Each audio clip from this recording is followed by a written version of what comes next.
Il est le coach qui aura permis au GFCA Handball de connaître la première division pour la première fois de son histoire. C'était en 2000. Le plus corse des Tchèques, Jan Básny, est de retour chez nous depuis plus d'1 an.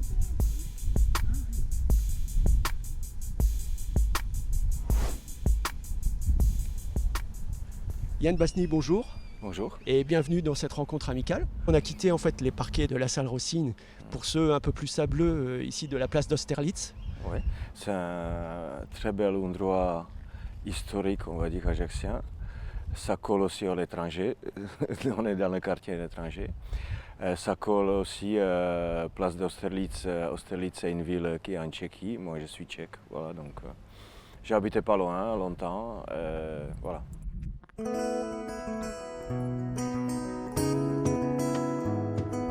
C'est peut-être un endroit aussi où vous préparez les batailles de la saison. Les joueurs ils connaissent l'endroit aussi parce qu'on fait parfois la préparation physique ici.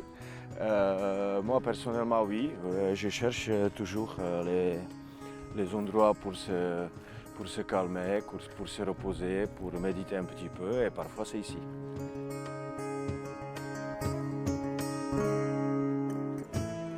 C'est l'endroit où les joueurs courent.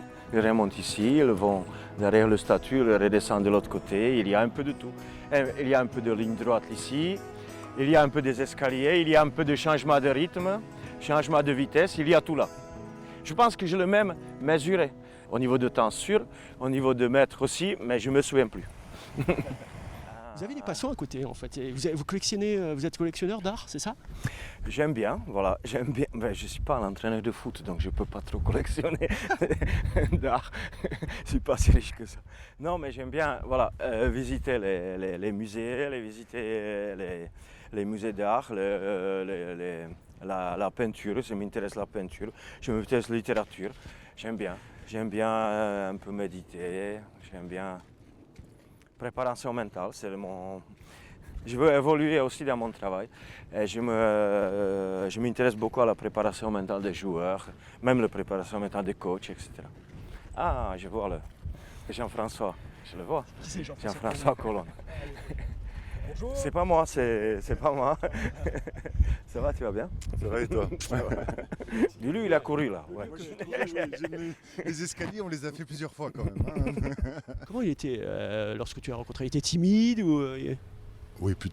Plutôt réservé, très très réservé. Et puis bon, il y avait quand même un petit peu le barrage de la langue au début. Donc chez nous, il n'y a personne qui parlait tchèque, bien évidemment.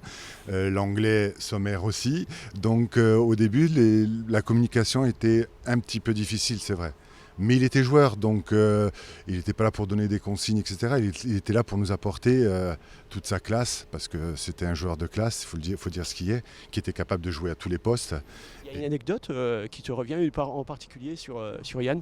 Alors ça c'est plutôt quand il était entraîneur-joueur, quand il nous a amenés chez lui en préparation physique.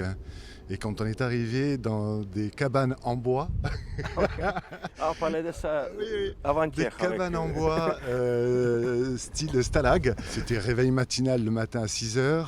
On courait. Derrière, il y avait entraînement matin, midi et soir. Voilà, c'était les tout débuts d'entraîneur de Yann. Et on a commencé à toucher là un petit peu ce qu'était le professionnalisme dans le hand. Il a su nous inculquer quand même énormément de choses. Je prends ne serait-ce que mon cas où j'étais au tout début un arrière et c'est lui qui un jour en début de préparation est venu me voir et il me dit non, tu vas plus jouer arrière. J'ai dit pardon, mais moi je suis arrière. Il me dit non, tu vas jouer pivot. Je dis mais Yann, pivot, j'ai jamais joué pivot de ma vie, quoi. Donc je sais pas ce qu'il faut faire. T'inquiète pas, on va s'occuper de toi.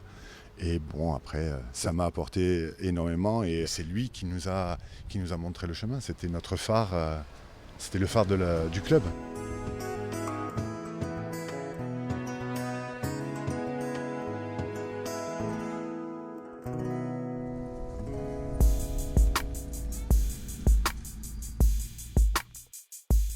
L'entraîneur du GFCA Handball s'occupe également de l'équipe nationale tchèque féminine. Son arrivée en Corse en 1990 coïncide avec les bouleversements politiques de son pays. C'est le début de sa deuxième vie en rouge et bleu. parler de Prague un petit peu avant Ouais, d'être ouais, arrivé. ouais. C'était quoi votre enfance à Prague? En fait, je ne suis pas né à Prague. Je suis né à l'autre côté de la Tchéquie, à Brno, où j'ai vécu dans la ville, dans la ville qui s'appelle Zlin. Après, je suis parti à Prague pour faire les études à la fac. Après les études, j'ai resté jouer à Slavia de Prague et j'ai quitté Prague pour aller directement à Ajaccio. Est-ce que la politique t'intéressait à ce moment-là, lorsque tu avais quoi, 18 ans, 20 ans? Ouais, mais on a vécu dans l'époque du communisme et pour nous, c'était la vie, c'était ça. On avait des problèmes pour partir à l'étranger, on avait mais on a vu notre vie, on n'était pas malheureux, on était bien, on était comme des autres.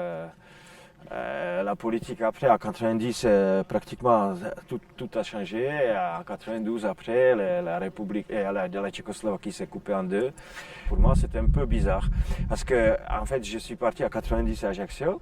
Et chaque fois quand je suis revenu après, je ne suis pas revenu en Tchécoslovaquie, mais en République tchèque.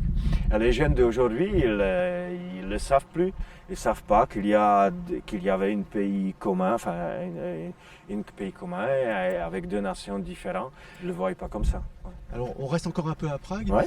Est-ce que tu veux bien nous parler de ton père, qui était joueur et entraîneur? Je suis passé beaucoup de temps sur le terrain avec lui. Je lui dois beaucoup et il m'a beaucoup donné. On a donné beaucoup d'envie à faire ce sport-là, à entraîner, etc. Et j'ai essayé justement, de faire comme lui, arriver à un résultat comme lui. Je me suis fixé certains objectifs de cette façon-là. C'est grâce aux matchs que tu as découvert notamment la France, les matchs à Oui, l'étranger? parce que quand j'ai joué à Prague, justement, avec l'équipe de Slavia de Prague, on avait un accord, je crois, avec la mairie de Ivry pour faire les matchs amicaux qui étaient organisés par un agent à Paris, autour de Paris, un peu partout en France. Mais lorsque tu faisais ces matchs, il y avait forcément une différence de niveau, puisque à l'époque le hand français n'était pas professionnel. Pour nous, c'était facile. Ouais. On a joué, c'était l'équipe de France, Slavia de Prague, c'était l'équipe de première division, de milieu de tableau, bas tableau. Et en France, on a joué contre les équipes de première, deuxième division. Et dans les 4 premières années, je ne me souviens pas qu'on devait gagner tous les matchs. C'était une balade pour nous, voilà. C'était un voyage pour faire les achats, pour visiter Paris et faire le match comme ça avec. Alors on arrive justement à ta venue ici à Ajaccio, c'est quoi? C'est 1989? 1990, je crois. En fait, on n'avait pas droit. Les sportifs, ils n'avaient pas droit à partir. Les sportifs, ils avaient droit à partir à l'étranger à partir de, je crois au handball, c'était à partir de 32 ans. Et peut-être, là, je m'invente, mais 150 matchs dans l'équipe nationale. D'accord. Donc moi j'avais 27 ans, donc avant j'avais pas droit. Et les matchs dans l'équipe nationale j'avais 15, donc jusqu'aux 150 manquait beaucoup. Donc c'était pas possible de partir avant. Après la révolution du le velours, c'était possible pour tout le monde, donc les frontières étaient ouvertes. Et voilà, tous les joueurs qui souhaitaient partir et découvrir l'autre chose partaient à l'étranger. Mais tu connaissais Ajaccio? Non, pas du tout. Non, c'était. Non, j'ai vu dans le livre, dans certains livres, la Corse c'est comme ça, et il y a la montagne et la mer. C'est une île en Méditerranée, mais c'était tout en gros. À l'époque, le gaz est en National 2 lorsque tu arrives. Et ta révolution à toi, en fait, elle a eu lieu aussi en dehors de ton pays, c'est dans le club, parce que tu as réussi en fait à amener ce club vraiment très haut. Oui, mais en fait, c'était pas. Pour moi, j'étais le joueur de première division, un peu d'international, les joueurs internationaux remplaçants, on va dire. Je me suis entraîné tous les jours, parfois 7-8 fois par semaine. Ici à Ajaccio, en National 2, à l'époque, il y avait 2 entraînements par semaine. Donc j'étais bien armé, c'était relativement facile pour moi aider un club à grandir. Petit à petit, on a grandi les échelons des National 2 jusqu'au D1, je 2000, crois, en 2000, donc ça fait 10 ans. Ça faisait 10 ans qu'on on était arrivé jusqu'aux premières divisions, jusqu'au le plus haut niveau en France. Pour moi, ce qui était important, c'était les joueurs locaux. Quand je suis arrivé ici, ils m'ont beaucoup aidé. J'ai essayé de leur rendre ce que je pouvais. Je suis devenu l'entraîneur à 28 ans. Moitié d'équipe, c'était les joueurs qui étaient plus âgés que moi. Et c'était très bizarre. Et c'est aussi cette époque-là, 91, 92, 93, ça me marquait beaucoup. Parce que c'était les joueurs qui progressaient avec le niveau. Certains qui sont arrivés en 2000 jusqu'à la première division. Et le progrès d'un joueur entre le 4e et la première division, il y a quand même une marge de progression énorme. Et ça chapeau pour eux. Voilà. Et donc après, vous vous retrouvez à nouveau en République tchèque pour reprendre en charge l'équipe nationale féminine? Oui, quand j'étais à Nantes ou quand j'étais ici à Ajaccio, j'ai entraîné tout le temps parce que la sélection c'est 6 à 8 semaines dans la saison, et donc 2 semaines l'été. Donc ça permet de faire les deux. Beaucoup de coachs d'handball ils font ça. Et moi c'est vrai que ça me fait un peu revenir en République tchèque, même si je partais tous les ans en vacances avec la famille, au moins 1 voire 2 fois. Mais là, je reviens plus régulièrement, mais pour travailler, pas pour les vacances. D'accord. En fait, vous n'avez jamais quitté la Corse depuis votre arrivée, quasiment? Mais dans ma tête, certainement pas. Le plus compliqué, c'était justement pour pouvoir, au niveau de temps, pour revenir voir ma famille. Mais dans ma tête, je n'ai jamais quitté Ajaccio. Et comme je vous disais, ma famille vit ici, moi je vis là. Et voilà. Et je veux vivre là encore longtemps, je l'espère.